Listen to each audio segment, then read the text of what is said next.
Hey, this is Jeff Rose of Good Financial Sense and soldieroffinance.com. Got another great interview here. As most of you know, I'm a financial planner by day, and I help people manage their money, which is mostly investments.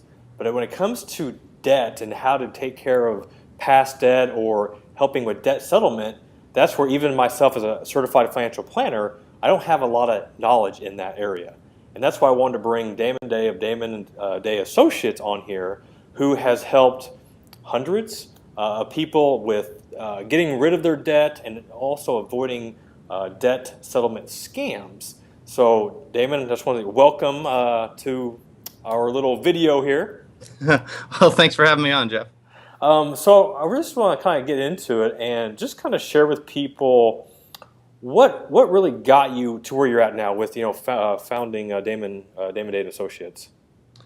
Well, it probably started back, I would say, at least a decade ago. I was in college. I was, struggling with debt myself. I couldn't pay some cards. I ended up getting sued on a couple of credit cards. And I basically, taught myself how to be an attorney. I represented myself. And going through that experience, in fact, well, just real quick, I ended up winning on those accounts, by the way. One of them I lost. It was a $20,000 lawsuit from Wells Fargo. And then I had to teach myself how to do an appeal. I took it to the appellate court, and I won that. So just going through that experience, I learned that A, I was quite good at doing that stuff, and B, that there's a lot of people that are going through the same struggles that I was going through. And since I was learning all this stuff, it might be a good thing for me to share it with people and maybe turn it into a business. And the way it kind of came about was I realized that most people likely would not want to take it to the level that I took it. Most people are not going to want to go represent themselves and be in court. And it just kind of evolved into, okay, what are the things that we can do if a consumer is struggling, they have debt? What things should you do? What things you should not do to avoid getting into the situation I was in, where you're, getting sued and having to represent yourself and things like that. So it just kind of evolved from there. I started helping people with it. I went to work for a good friend of mine who ran a debt settlement company, and working there, I was basically, referring clients to the program, and I got to a point where I was really struggling because, when you're selling something, you're selling a widget, right?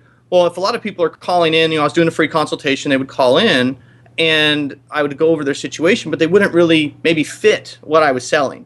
Yeah. And it just really got to the point where I had this constant struggle between, well, I have to make a sale to make money, but at the same time, if a consumer doesn't need what I sell, I need to get them off the phone and go talk to somebody else. If we're going to be honest, from a business standpoint, right? Right. So eventually, a few years ago, I just got to the point where I felt that, I was taking the time with these consumers, and really, if they didn't need what I sold, I still took the time to tell them what they needed and what they needed to do, but I wasn't getting paid for it, and I really went broke. I went broke by trying to help these people when I could, and I realized that it made sense for me to go off on my own and kind of start this business where what I was essentially doing was offering the consultations as a service, because that's really what I felt where the value was coming from.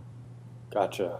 And so, that your own personal experiences, through what you went through, your own journey, that's really kind of what's been the motivation to help people. That's what it sounds like.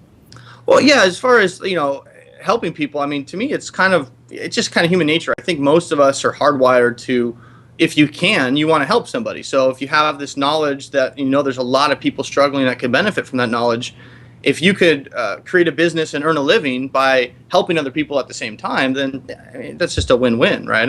Yeah. Why would you not want to do that? Right, exactly.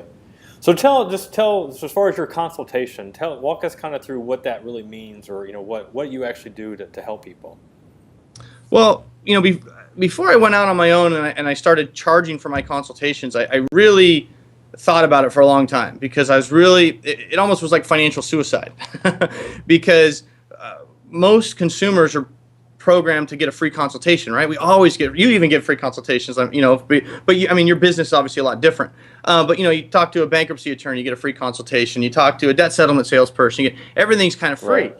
So then here I am saying, hey, well, no, I don't do free consultations. You need to pay me a fee for the consultation. And the natural reaction is to say, why would I pay you when all these other people will talk to me for free? And that's been the hardest struggle, is teaching consumers that there's a lot about the debt relief industry they don't know. And they don't know what they don't know. And, for the most part, there's a lot of bad stuff that goes on in the debt relief industry. It's a lot of stuff that's really geared towards separating consumers from their money rather than helping them get out of the debt. Yeah. And so I just, when I'm doing the consultations, my main focus is, well, let me just break it down this way, I guess. Let me backtrack a little bit. A consumer can call, for instance, a debt settlement salesperson, and they're probably going to get sold a debt settlement program. The difference between what I do and what a debt settlement salesperson does is I don't go into it with any preconceived notions. I'm getting paid directly by my client for the hour that I'm going to spend with them on the phone.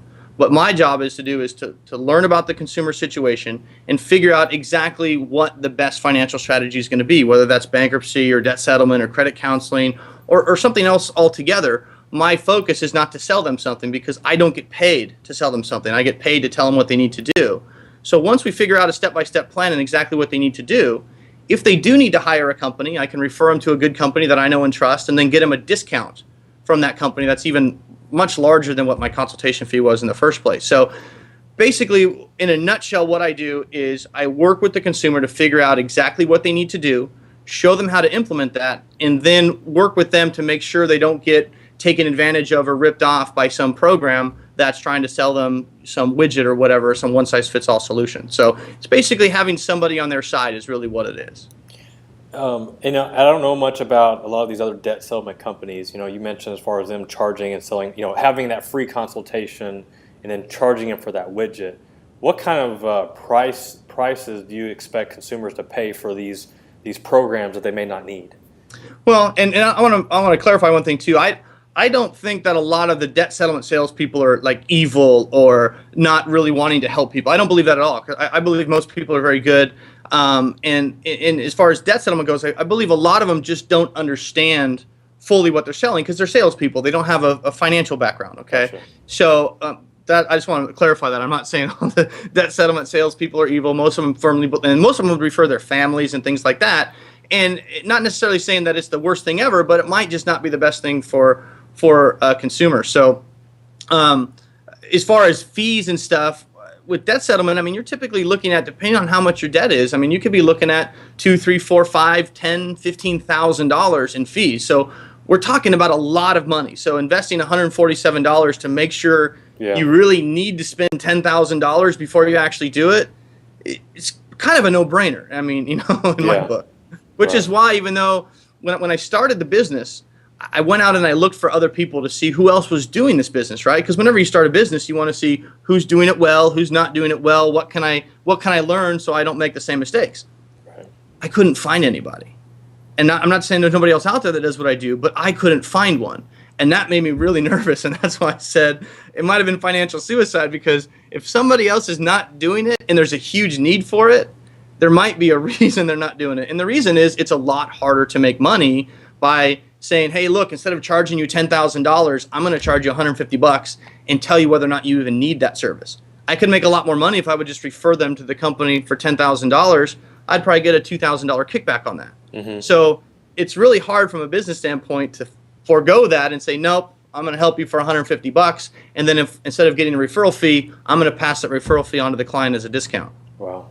Dude, I mean, you're doing such a tremendous service for these people. And I think that's awesome. So kudos to you for doing that. It definitely relies on people like you. So I appreciate you, taking the time to put me out there on goodfinancialsense.com and getting me the exposure, because I don't advertise. I obviously can't afford to compete with the company charging $10,000 to advertise. So I appreciate you getting the message out. What would you say is kind of the typical profile for someone that does need a debt settlement service or a program? Well, a typical profile for someone that's in debt settlement, when you look at debt settlement, the way I work with clients is I really start with what I would call like the most mainstream approach, or the least damaging approach. And what I do with my clients is I work our way through that. And I say, okay, well, you've got this debt. And we look at all the different things that are going on, how old they are, what kind of retirement do they have, do they own their home, are they upside down in their home, do they have kids going to college? I mean, we look at all the things that you would typically, as a financial planner, the time that you would take to first, and this, you have to learn about what's going on with the client before you can advise them on what to do. So when you call a debt settlement company, number one, you're talking to a salesperson. they're not trained to do that. So, and number one, and number two, they're not paid to do that. So they're just basically saying, oh, you have debt, we've got this solution. Let's see if we can fit your problem into our solution, okay? I take the opposite approach. I figure out what's going on in their life, in their financial life, what their goals are, what they're trying to do, and then we look at all of the options, not just, hey, is this right for debt settlement? Let's look at, can you call your creditors and work with them and get the interest rates lowered a little bit, lower your payment, and overall, is that going to be a good solution? Is that going to work? Okay, no, that's not going to work, because looking at your cash flow, I can see whatever it is I can see, you can't afford that. Okay, what about a credit counseling program? And I can explain what that is. And then after that, if that's not going to work, then we kind of get into a debt settlement kind of strategy. And debt settlement, to answer your question, is really kind of in between bankruptcy and credit counseling. Okay. Where credit counseling is a more mainstream approach. You don't fall behind on your debt. You're working with your creditors up front. There's a new contract in place, essentially, and you're paying the bill every month. Okay. Whereas bankruptcy, like a Chapter 7, is just, okay, uncle, I can't do it. There's just no way. I lost my job. I'm unemployed. I just got to file bankruptcy. Debt settlement's kind of that middle ground. So when you get into debt settlement, as far as who fits the profile, it's somebody that doesn't have the cash flow to really make a credit counseling program work, and somebody that's in a situation that they either can't qualify or they don't want to file bankruptcy. And that's usually, when you say bankruptcy, it's usually a Chapter 7, because a Chapter 13 obviously is a whole different story. So somebody that has debt, has some assets available that they can maybe liquidate in order to settle the debt, or has some sufficient cash flow coming in that's not enough to really pay the debt, but it's enough that within a reasonable amount of time, a year, maybe 2 years, they can save up enough to go in and offer some settlement. So gotcha. It's kind of in the middle between counseling and bankruptcy, is somebody that might want to look at a debt settlement type of strategy. Okay. When we were chatting the other day, and we had talked about some of the not so good debt settlement companies, and I think you shared a story or two of some folks that had been taken advantage of. And I believe these are people that didn't actually go through your initial consultation, which would probably save them thousands of dollars. But can you just share, I think, some of those horror stories that maybe give people more reasoning to try to find someone like yourself, to consult and make sure they don't go down that wrong path? Yeah, and unfortunately, most of my clients come to me after the fact, right? That's when it's just like, oh, well, I'm going to go to this free, and they don't consciously do it. It's just, I understand, when you're in debt, every dollar matters. So, you want to be able to get something for free because you don't want to spend any money, but in the end, it always is going to cost you more money. I can share a couple of quick stories. This is about 2 years ago. I had a client call. She was actually enrolled in 2 settlement companies at the time. I'm not going to get into a lot of detail on it. I wrote about it on my blog. If somebody wants to check it out, they can go read the story. But essentially, there was 2 companies fighting over her. Her situation was she had about $100,000 in debt, and she was on essentially a fixed income. She was living on an amount of money that she had set away that she had gotten in a settlement. Right? She wasn't working. She was an older lady, and she had a fixed amount of money. And at her current cash burn rate, she would have been literally broke in 12 months. Like literally completely out of money, broke. Only thing left, $700 a month for Social Security. Wow. So she was in a situation where a settlement had made no sense at all, because she has $100,000 in debt. She's going to be out of money and bankrupt in 12 months. So it was at a point where she didn't even need to worry about the debt. She had to worry about paying her mortgage, food on the table, those kinds of things. Yeah. And so here you had 2 settlement companies that what they saw was dollar signs, because they were going to make $15,000, okay, on her debt. So they were both fighting over her. She signed up in one, got cold feet. The other sales guy got a hold of her. He convinced her that because they had less complaints with the BBB, they were a better solution. So she signed up with them. And all these guys were doing, they had her on a plan to pay them like $1,000 a month for 15 months or something. So they were collecting all their fees up front. So basically what was going to happen was she would go through this, pay these guys all the fees, and then run out of money. And then they'd say, well, it's your fault. You ran out of money. We can't settle the debt because you ran out of money. So all they were doing was giving her a fast track to bankruptcy for $15,000. And it's like, for $150, I can get you to bankruptcy just as fast, So anyway, I got her out of both of those programs. We cut her spending in half. I convinced her to sell her house, which she needed to do. She got about $60,000 equity there, moved into a nice townhome, which had a lot less rent. And she really consolidated a lot of her expenses. And the best solution we could have at that point was just to try to conserve as much cash as we could until she could try to get a job. Because she couldn't file bankruptcy either, because they would just take the $100,000. It wasn't protected. It wasn't in retirement accounts. Yeah. So she couldn't file bankruptcy, and debt settlement was going to be nothing but wasting whatever money she was going to put into it. So she was in this zone where none of the mainstream solutions would work, but nobody got paid to tell her that, right? Yeah. So I mean, she loves me. We still, converse every once in a while. She ended up getting a job after about a year, got her house sold. Things are going a lot better for her now. In fact, one of those companies sent me a cease and desist letter because of the story I wrote on my blog. And I said, hey, you guys are just ripping this lady off. What's going on here? Yeah. And it was one of the larger debt settlement companies out there. Now, large doesn't mean good. Large means a lot of sales, right? Right. And a lot of sales usually means not good. So they sent me a cease and desist letter, basically threatened to sue me if I didn't take the story down. So not only did I not take the story down, I put the cease and desist letter and made a new story out of it on the blog. And since then, I haven't heard from them. That was about a year ago. That's great. I will definitely have a link to. So to I really enjoy kind of. What was that? I said I'm going to have a link to that story on the blog and the interview as well, so for the viewers can check that out. Yeah, and then I know we're on a time crunch. I have a couple more stories, but the bottom line is when you're getting a free consultation, even if the guy's nice and he's good and he's really believing what he's doing, when it comes to the debt relief industry, you don't want to skip over the step of first finding out what strategy makes the most sense, and then you can start talking to the sales guys and figuring out which company you like if you need to hire somebody. But don't get into that until you know if you even need that solution, because they're not there to tell you that information. Right. Real quick, I want to also just, if people need to find you, where do they need to go? To find me, it's real simple. You just go to damonday.com. Okay, and that's your hub. That's where they can find out the information, fill out the consultation. I'll have a screenshot here so you'll be able to see that. And I know I'm trying to keep this under 20 minutes so I get it on YouTube so people can see you.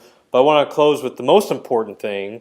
As you know, I am a huge In-N-Out Burger fan, and I believe that you're on the same page as me. So could you just please share with the audience your thoughts on In-N-Out Burger?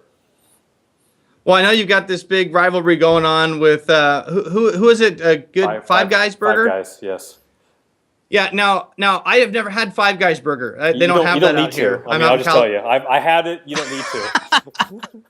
Well, I'm out in Southern California. I can literally walk to In-N-Out Burger, which makes Jeff very jealous. But yeah, I mean a double at In-N-Out, animal style. You can't find a better burger anywhere. I mean, it's just, and you can drive up and just have it made right there and hand it to you. And you can eat it in the car. They even ask you if you want to eat it in the car. They give you a special tray. I mean, who else gives you a special tray? Nobody. Nobody. That's the point. You exactly. Can't get a special tray. Yes, exactly. So, hey, Damon, I just want to thank you for your time. Thank you for this valuable information. If you want more information, I'll definitely have plenty of links to get a hold of Damon and ask him any questions about your debt situation. So we appreciate it, and we'll see you all guys next time. Thanks again, Damon. Thanks, Jeff.